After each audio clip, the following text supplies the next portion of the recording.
नाखून खाने वाली बहू। सुशीला जी बड़ी उदास होकर घर के बाहर बैठी हुई थी। तभी उनकी पड़ोसन कांता वहाँ पर आ गई। अरे क्या बात है सुशीला बहन, आज इतनी उदास क्यों हो? अरे क्या बताऊं कांता बहन, जब से घर में बहू आई है तब से आफत आ गई है। अरे ये आप क्या कर रही हैं? आप तो इतना खुश होकर अपने बेटे की शादी करके बहू घर लेकर आई थी, अब क्या हुआ? बहू ने कोई तमाशा खड़ा कर दिया क्या? नहीं नहीं बहन जी, तमाशा तो कोई खड़ा नहीं किया। फिर क्या बात है? क्या बहू ठीक से काम नहीं करती या फिर आपको उल्टे सीधे जवाब देती है? ऐसी भी कोई बात नहीं, मेरी बहू तो घर के सारे काम खुद अकेले ही निपटा देती है और मुझसे तो बड़े प्यार से बात करती है। अरे बहन जी, जब आपकी बहू सारे काम इतने अच्छे से करती है, आपसे झगड़ा नहीं करती, फिर आप परेशान क्यों हैं? अब क्या बताऊं, मेरी बहू को नाखून चबाने की आदत है। जब देखो तब नाखून चबाती रहती है। परेशान हो गई हूँ इस वजह से मैं। अरे तो इसमें आपको क्या परेशानी? चबाती है तो चबाने दो। अरे बहन जी, शर्म आती है। घर पर कोई मेहमान या मिलने वाला आ जाए और वो बार बार हमसे पूछे कि आपकी बहू इस तरह नाखून क्यों खा रही है। अब आप ही बताइए क्या जवाब दें उनको। अरे तो फिर आप अपनी बहू को समझाने की कोशिश कीजिए कि इस तरह की हरकत ना किया करे। क्या करूं? वो कहती है कि उसकी बचपन की आदत है, छुड़ाना बहुत मुश्किल है मम्मी जी। मेरी तो कुछ समझ में नहीं आता। चलिए मैं आपकी बहू को समझाने की कोशिश करती हूँ।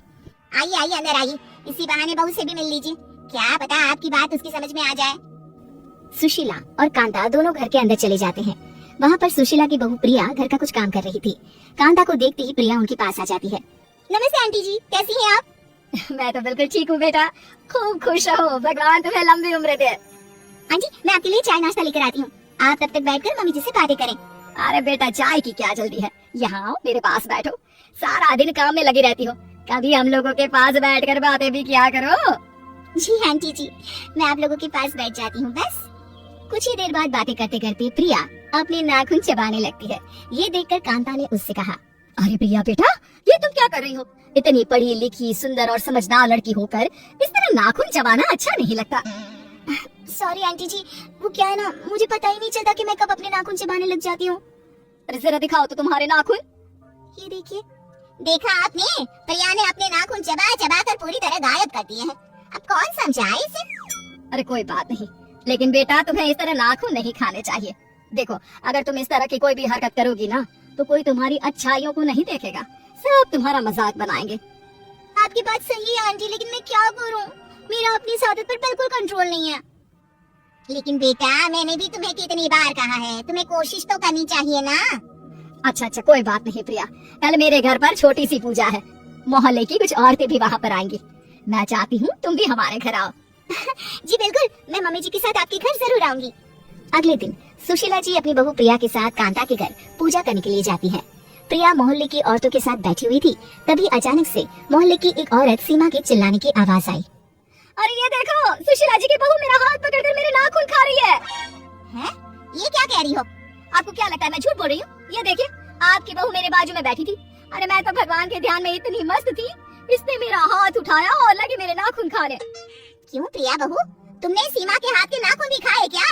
मुझे माफ कर दीजिए मम्मी जी, वो मेरे हाथ के नाखून पूरी तरह खत्म हो गए थे, इसलिए मुझे लगा। अरे चुप करो बहू, आज तुमने सारे मोहल्ले वालों के सामने मेरा मजाक बना कर रख दिया। अरे प्रिया बेटा, मैंने तुम्हें कल ही तो समझाया था कि तुम्हें इस तरह की हरकत नहीं करनी चाहिए। इसमें मेरी कोई गलती नहीं है, मुझे पता ही नहीं चला कि अपने नाखून खाते खाते कब मैं सीमा आंटी के नाखून चबाने लग गई। अरे कैसी पागल बहू है आपकी, इसका कुछ इलाज क्यों नहीं करवाते? अरे ऐसा भी कोई होता है क्या, इंसान अपने नाखून छोड़कर बाजू वाले के नाखून चबाने लगे? सीमा की बात सुनकर मोहल्ले की सारी औरतें हंसने लग जाती है। ये देखकर सुशीला जी को बिल्कुल अच्छा नहीं लगता और वो प्रिया पर नाराज होती है और उसे घर ले आती है। पूरे मोहल्ले के सामने आज तुमने हमारा मजाक बनवा कर रख दिया। मम्मी जी मुझे माफ कर दीजिए, मुझसे बहुत बड़ी गलती हो गई। बहू आखिर तुम अपनी आदत छोड़ क्यों नहीं देती? मैं कोशिश करूंगी मम्मी जी।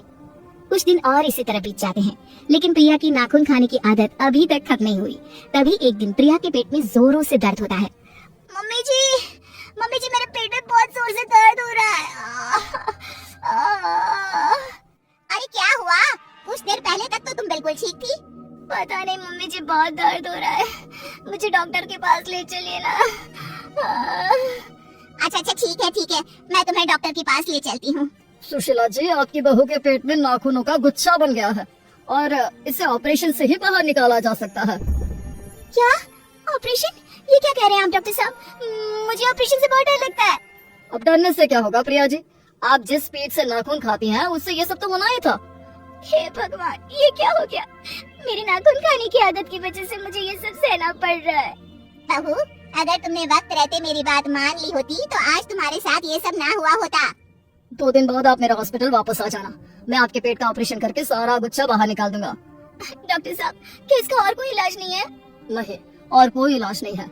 और हाँ, अगर एक बार ऑपरेशन होने के बाद आपने फिर से नाखून खाना शुरू किया तो अगली बार ऑपरेशन करना भी मुश्किल होगा। फिर तो सीधा भगवान जी ही इसका इलाज करेंगे। नहीं डॉक्टर साहब, मुझे इतनी जल्दी भगवान के पास नहीं जाना। 2 दिन के बाद सुशीला जी अपनी बहू प्रिया को डॉक्टर के पास लेकर जाती है। प्रिया को हॉस्पिटल में एडमिट करने के बाद उसे ऑपरेशन थिएटर में ले जाया जाता है। 1 घंटे के बाद जब प्रिया होश में आती है, मम्मी जी, मेरा ऑपरेशन ठीक से तो हो गया ना? मुझे कुछ होगा तो नहीं ना? क्यों, तुम्हें अच्छा नहीं लग रहा क्या? नहीं मम्मी जी, ऐसी कोई बात नहीं है, लेकिन मुझे पता है डॉक्टर ने मेरा पेट काट कर नाखून का गुच्छा बाहर निकाला होगा और अब मुझे कई दिनों तक एक बिस्तर पर पड़े रहना होगा। प्रिया की बात सुनकर डॉक्टर और सुशीला दोनों जोर जोर से हंसने लगते हैं। ये देखकर प्रिया हैरान रह जाती है और पूछती है, अरे ये क्या बात हुई? मेरा ऑपरेशन हुआ है और आप लोगों को हंसी आ रही है। नहीं प्रिया जी, आपका कोई ऑपरेशन नहीं हुआ है। हाँ?